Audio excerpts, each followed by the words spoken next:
Welcome, everyone. Today, we're diving into a seriously spine-tingling explainer. We're going to be breaking down a gripping Bengali supernatural narrative called Shadow of the Midnight Crematorium.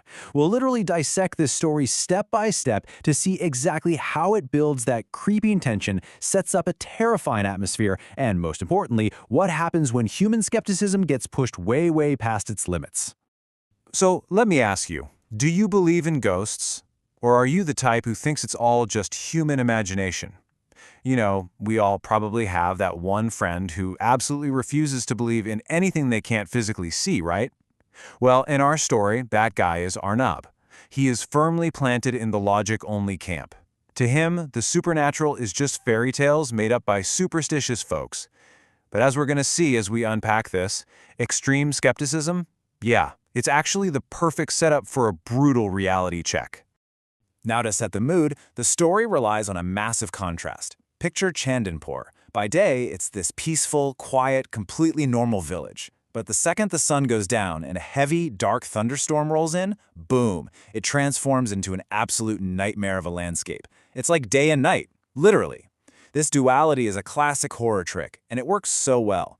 The environment itself basically becomes a villain, isolating our main character and stripping away all that cozy daylight comfort.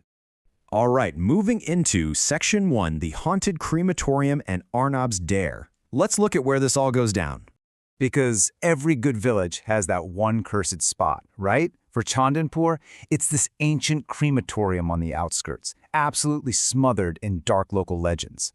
The elders swear up and down that anyone who goes there after midnight is just not coming back the same. But of course, Arnab's friends decide to test his arrogance with a dare.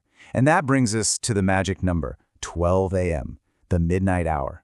The dare sounds simple. Go to the crematorium exactly at midnight, walk up to the old banyan tree right in the middle, and ring the bell hanging from it.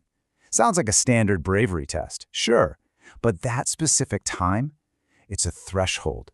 By stepping in at exactly 12 a.m., Arnab is unknowingly signing the terms and conditions of a world he doesn't even believe exists. You can actually track the psychological trap closing in on him minute by excruciating minute. At 11:55 p.m., Arnab walks in, dead silent, just crickets. But at exactly midnight, his flashlight starts flickering and dies, and his cell service completely drops. 0 bars, total isolation. By 12:05 a.m., he makes it to the banyan tree and rings that bell. And then, at 12:10 a.m., the real horror kicks in. Notice how the environment systematically strips away all his modern safety nets, his light, his phone, way before the spooky stuff even starts. It's brilliant. Actually, right before he reaches the tree, he gets his first weird encounter. He spots this elderly woman dressed all in white, just slowly walking in the pitch black. Arnab calls out to her, but she just silently melts into the shadows. Now, because he's such a skeptic, his brain instantly tries to rationalize it. He tells himself, oh, it's probably just a local woman out for a late stroll. Which is crazy, right? But it's a super fascinating look at cognitive dissonance. How our brains will cling to logic for dear life, even when the impossible is happening right in front of our faces. Okay, so that brings us to Section 2, the trap and the ringing bell, the real turning point. So Arnab reaches the ancient banyan tree, grabs the bell, and rings it hard. The sound echoes through the dead silence. For like 1 second, he feels pretty smug. He thinks he won the dare. But the exact moment the echo stops, the whole vibe changes. The air around him suddenly turns freezing cold, like walk-in freezer cold.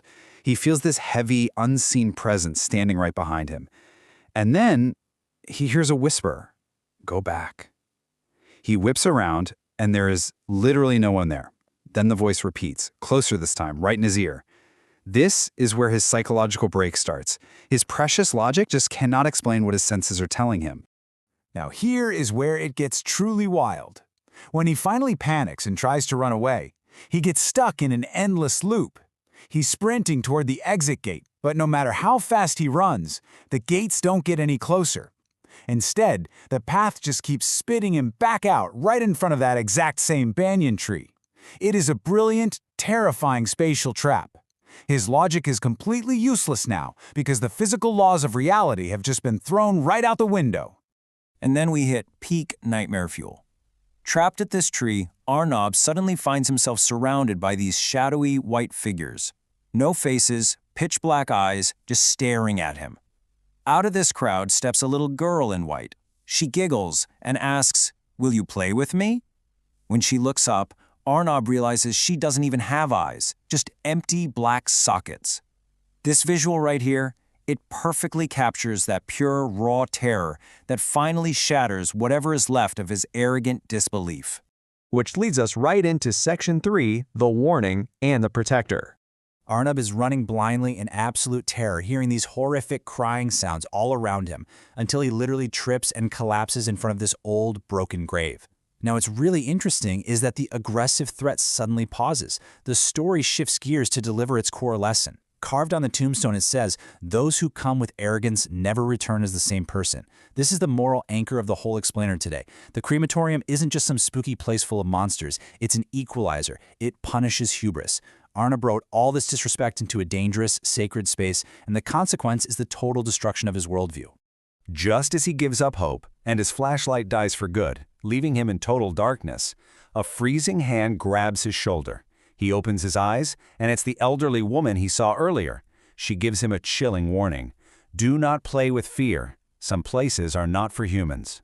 Turns out, this spirit, who the villagers later explain as the crematorium's ancient protector who actually died trying to save people, she's not there to hurt him. In a flash, she teleports him safely to the outside gates. She completely cured his arrogance, but she let him keep his life. And finally, we arrive at Section 4, the epilogue twist, a lingering shadow. Now, the story could have just ended there, right? Arnab runs home, totally humbled, never makes fun of ghosts again, wrapping up with a bow. But a truly masterful horror story never lets you or the main character feel totally safe. A week later, Arnab is watching a video he recorded on his phone that night, and it completely flips the script on his escape. Let's walk through this agonizing sequence. Step 1, we see him walking alone in the dark. Step 2, a tall, massive dark shadow just blinks into existence right behind him. Step 3, the shadow slowly turns its head and looks dead into the camera lens. Step 4, the phone abruptly shuts off. Arnab thought he was alone on that initial walk. He wasn't. The horror wasn't just waiting for him at the tree, it was stalking right behind him the entire time. And this proves the curse isn't just stuck behind the physical gates of the crematorium. Oh no, it reaches right out of the dark and into his normal life. Every single year, on that exact same day, at exactly midnight, his phone rings. It's always an unknown number. At first, there's no voice, just the super creepy sound of that old metal bell ringing. And then, a faint whisper, "Come again." So yeah, he might have physically escaped the dirt and the trees, but psychologically, supernaturally, he is permanently chained to that banyan tree. Which brings us to the final unsettling thought I want to leave you with today. Knowing what happened to Arnab, and knowing that absolute arrogance can invite things that pure logic just can't fix, if an unknown call lights up your phone at exactly 12 a.m. tonight, will you answer it? Thanks for hanging out and exploring this explainer with me. I really hope this deep dive helped illuminate the brilliant mechanics of this tale. Stay curious, stay observant, and hey, maybe keep a light on tonight for sure.